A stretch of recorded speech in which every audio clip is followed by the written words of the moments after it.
الاستغراق.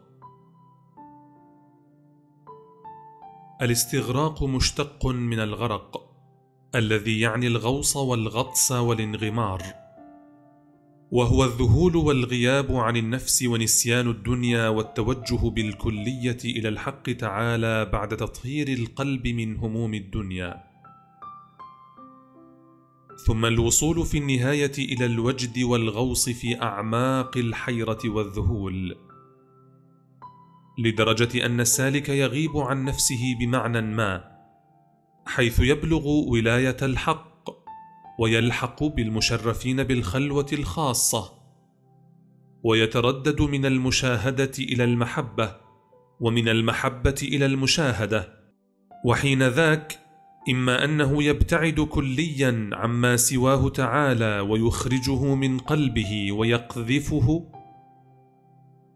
أو يمعن النظر في الحق تعالى لدرجة أنه يعجز عن مشاهدة غيره بعين الجلاء. ولا يعني هذا أنه يشاهد ربه عيانا وبيانا، فالمشاهدة هنا حدث وشعور.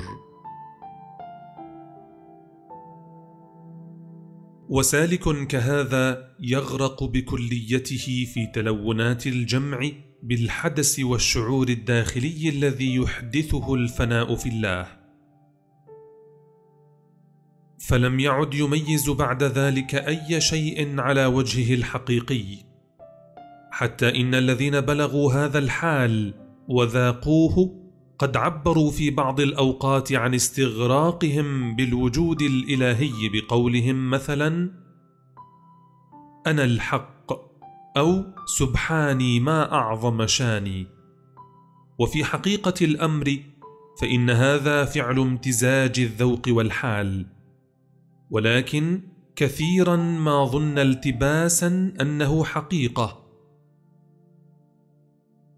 نعم، إن السالك قد لا يميز الأشياء أحيانا، فيظن أن ماهيته التي هي بمثابة قطرة هي بحر الأحدية امتزجت به وتلاشت، فيدخل في شطحات غير لائقة وفي غير محلها على الإطلاق. وعلى الرغم من أن مثل هذا الذوق وهذه الدرجة من الشعور بالفناء غير واردة حتما على كل سالك، إلا أن الكثيرين في السير والسلوك الروحاني يعيشونها ويشعرون بها، حتى يطلق على بعض هؤلاء أويسي المشرب. وقد لمح لهذا المشرب المرحوم معلم ناجي: انظر إلى أي استغراق سقتني، تحسب عيني أنك دمعة فيها.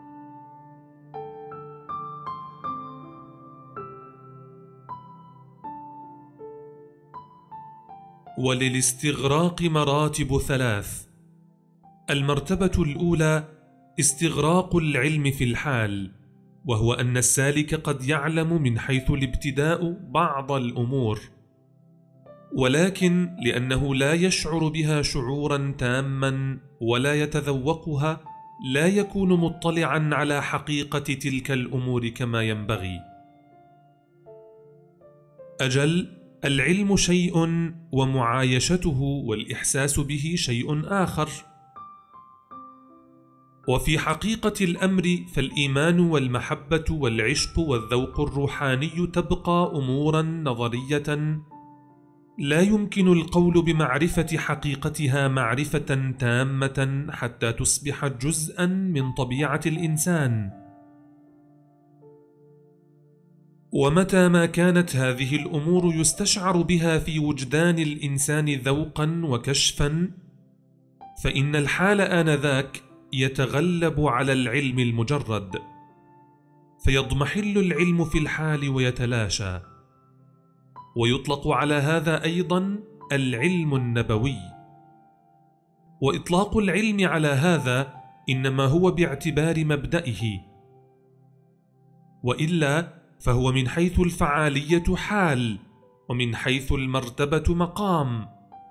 ولما كانت الرؤية النبوية الحقة تجمع المبدأ والمنتهى، فإن قول القرآن الكريم عن سيدنا إبراهيم وإسماعيل عليهما السلام: فلما أسلما وتله للجبين، من حيث المبدأ له مغزى عميق وعظيم في تعبيره عن مثل هذه الحالة الروحية.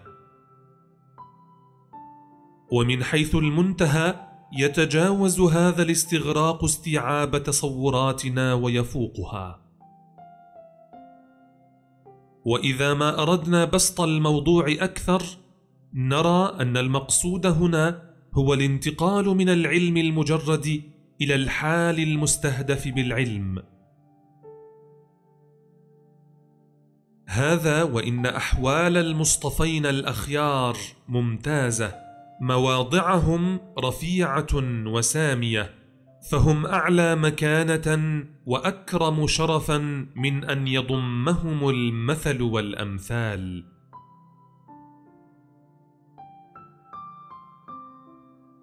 فإذا تجردت معرفة العالم عن الحال، فقد صار لا يختلف عن فحوى الآية الكريمة كمثل الحمار يحمل أسفارا، إذ الحال من دون علم ليس إلا الضلالة والإلحاد، والعلم من دون حال غفلة وجهل. أما الاستقامة بالعلم الذي جاءت به النبوة، فهي ارتفاع جوهر العلم بتلونات الحال إلى أسمى وأرفع عرض سماوي.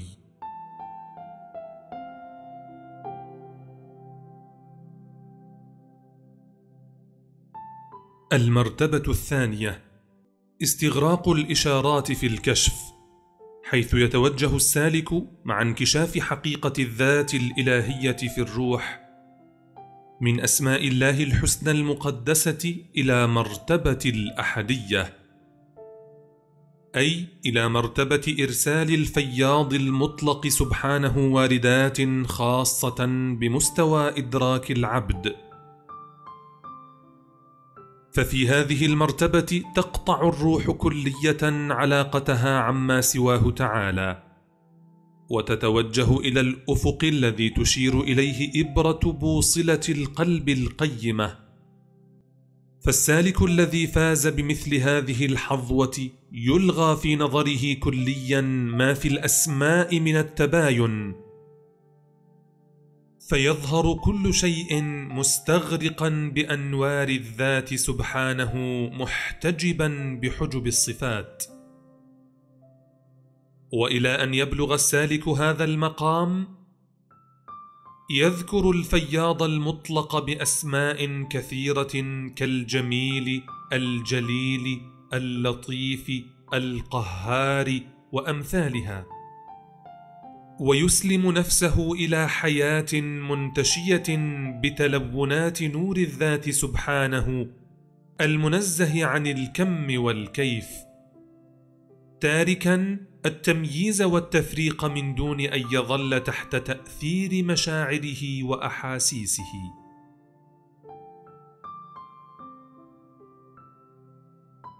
وما أجمل ما قال سيد المستغرقين مولانا الرومي معبرا عن هذا الحال: ما العمل وما التدبير أيها المسلمون، فأنا لا أعرف نفسي، فلست من الدنيا ولا من الآخرة، ولا من الجنة ولا من النار، ولا من آدم ولا من حواء، ولا من الفردوس الأعلى، فمكاني حيث لا مكان، ووسامي هو لا وسام، فلم يعد لي جسم ولا روح، لأنني في سرادق الأرواح.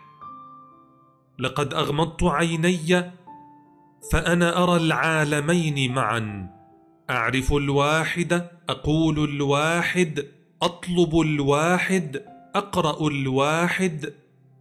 فيا شمس التبريزي، إنني منتش في الدنيا، وليس لي دواء إلا الاستغراق في هذا العالم.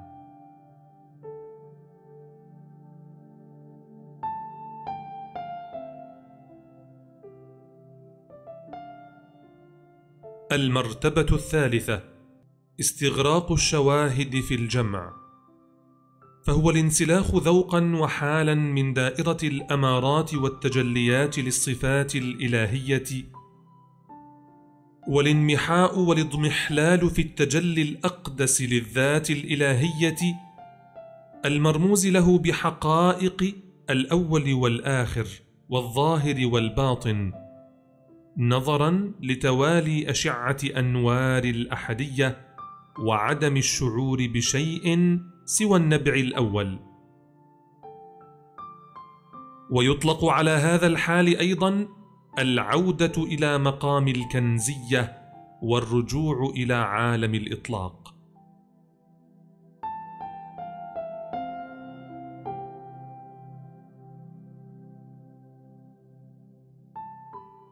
فالروح الذي هذا حاله يكون ورده على الأغلب هو كان الله ولا شيء معه، وهو الآن على ما عليه كان، ويكون بيانه إلى المؤتمنين لديه هو كما قال الشاعر نسيمي: أصبح مكاني لا مكانا، وغدا جسمي كله روحا، وصار شهود الحق جليا، ونفسي باللقاء منتشية. فليس عند أهل الحال والذوق كلام أجمل وأبلغ من هذا الكلام الذي يعبر عن نصيب الموجودات القائم وجودها على وجود الذات الإلهية الموجود بذاته من الوجود. ولأجل الإفادة عن حال السالك في هذا المقام ننقل هنا هذا الكلام الجميل للسيد عبد الرحمن خالص: أيها المسلمون، ما هذه الحالة؟ أنا في حيرة من أمري، أكون عاشقا متيما أحيانا، وأخرى مجنونا مفضوحا، وأحيانا فقيرا لا مكان لي، وأخرى سلطان الزمان، لأني لا أعرف شيئا غير شراب العشق وبه سكران، فأنا لا أبالي بقلنسوة الزهد الفارغة اليباب، فالحمد لله أنا من الذين يحتسون في طريق العشق الشراب.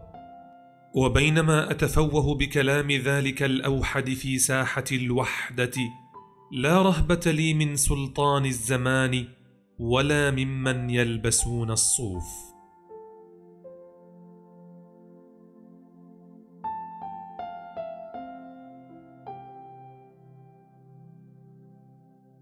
ولا جرم أن التعابير والكلمات المخالفة للكتاب والسنة والتي قيلت تحت غلبة الحال فيها تجاوز صريح، وبدهي أن عدم تفكير أولياء الحق الذين حظوا بتلك الحال على هذه الشاكلة فيه تناقض مع ذواتهم، كما أن التعبير عن هذه النوعية من الأفكار في مقام الفرق ضلالة، لا سيما وأن ترديد العوام لمثل هذه الإفادات تقليدا لهم إلحاد واضح بين. اللهم يا هادي المضلين اهدنا الصراط المستقيم، وصل وسلم على أشرف خلق الله محمد وعلى آله وصحبه المهتدين، آمين يا معين.